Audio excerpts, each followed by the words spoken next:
tinggal cari sampel suara saya kayak gini, dipotong aja, aplikasi akan melihat. Kemudian habis itu saya bisa dibikin bercerita apapun.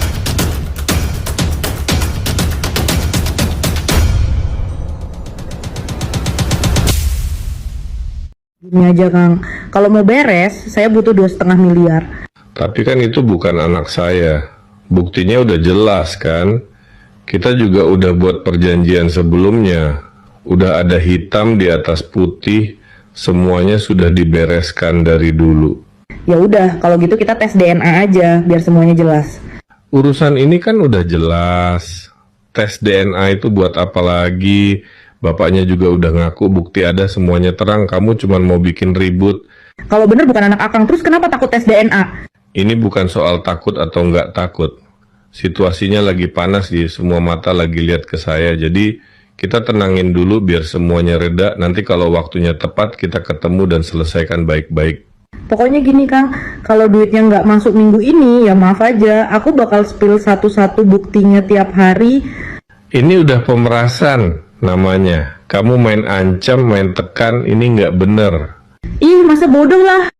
Oke, kalau suara ya ke komunikasi percakapan itu sih udah jelas ya. Menurut saya itu rekayasa.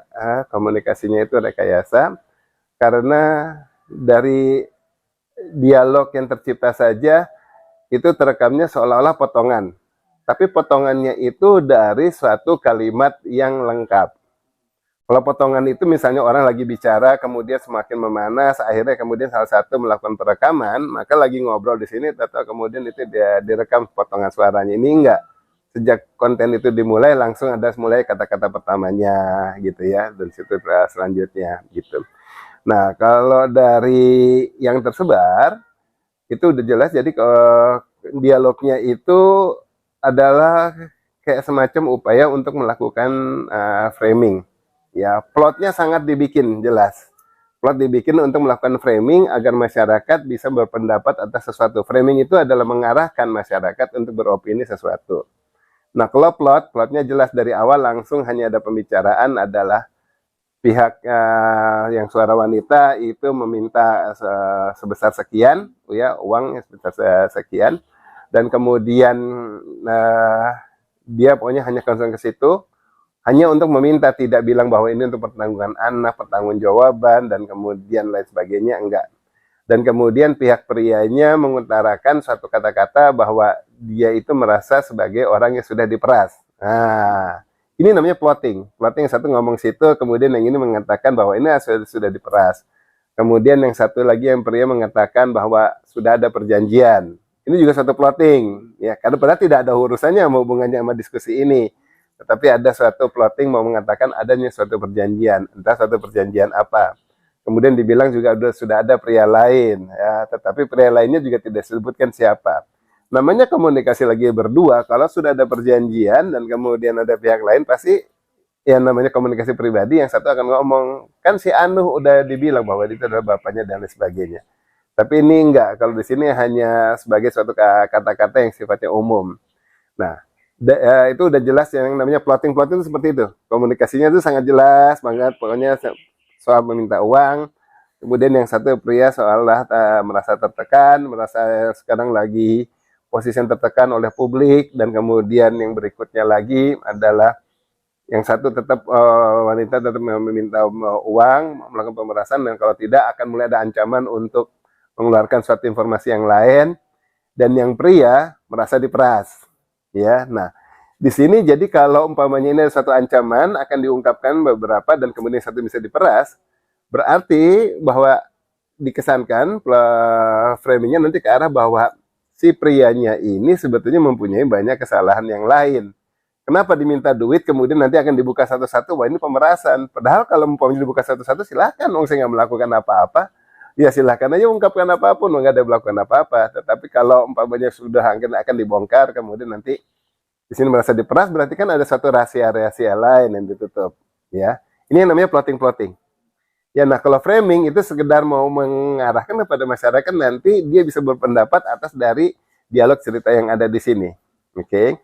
Nah, konten tersebut itu jelas rekayasa kalau saya bilang ya, karena komunikasinya itu bersaut-sautan.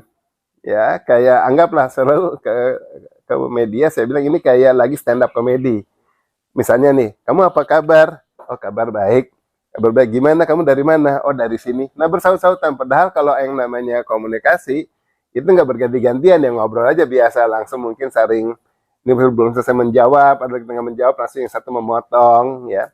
Dan kemudian, di antara kedua belah pihak tersebut, kalau yang satu pihak lagi bicara, suara back noise-nya itu berbeda dengan yang suara yang si pria.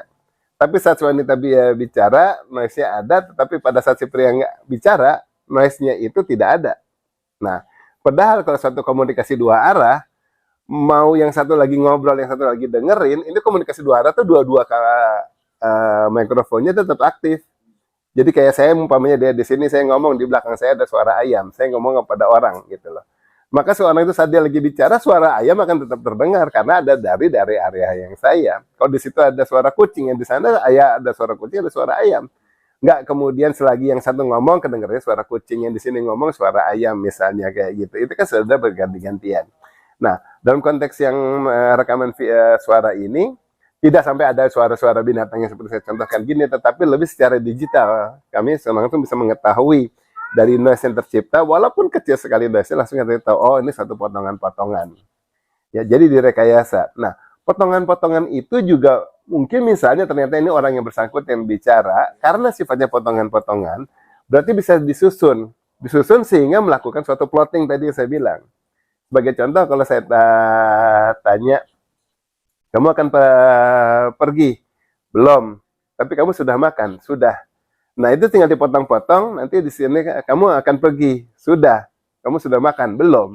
Tinggal hanya dibulak-balik aja. Dengan potongan-potongan tersebut, akhirnya menceritakan kepada masyarakat, kepada yang mau mendengarkan, di framing bahwa saya belum mau pergi, tetapi kemudian belum makan misalnya. Ya, nah itu yang diutarakan sebagai plotting. Nah, plotting di sini kita tidak pernah tahu sumbernya ini dari yang mana. Bisa dari pihak yang misalnya yang pria dengan tujuan bahwa ditunjukkan ingin bahwa dia mengalami pemerasan. Bisa juga ini dari pihak yang wanita misalnya bahwa ini mau menunjukkan bahwa selain kesalahan yang satu masih ada kesalahan-kesalahan yang lain. Buktinya mau diancam langsung, buktinya dimintain uang dan yang satu merasa terancam katanya nanti, wah kayak mau dibongkar-bongkar yang lain ya. Atau dari pihak ketiga. Pihak ketiga adalah pihak yang ingin memperkeruh. Ya, pihak ketiga itu adalah pihak yang ingin memperkeruh dengan membuat suatu isu yang bergulir, digeser, ataupun kemudian bahwa ini adalah di antara kedua pihak di sini, tetapi tidak langsung mereka menggunakan tangan ketiga. Siapa itu? Buzzer. Ya, nah hal ini semuanya ada di mana tujuannya apa? Membuat kisruh aja, jadi bikin rame ceritanya semuanya ini rame kayak gitu. Kalau suara asli, cuma dipotong-potong. Gini. Kalau suara kita mau bilang sekarang suara asli apa enggak asli sangat mudah lewat AI itu bisa mudah direkayasa suara asli atau tidak. Dan nanti mengenai keasliannya itu diutarakan secara hukum nanti saat benar-benar melakukan analisa, berarti melakukan kesaksian, ada pengujian-pengujian dari suaranya.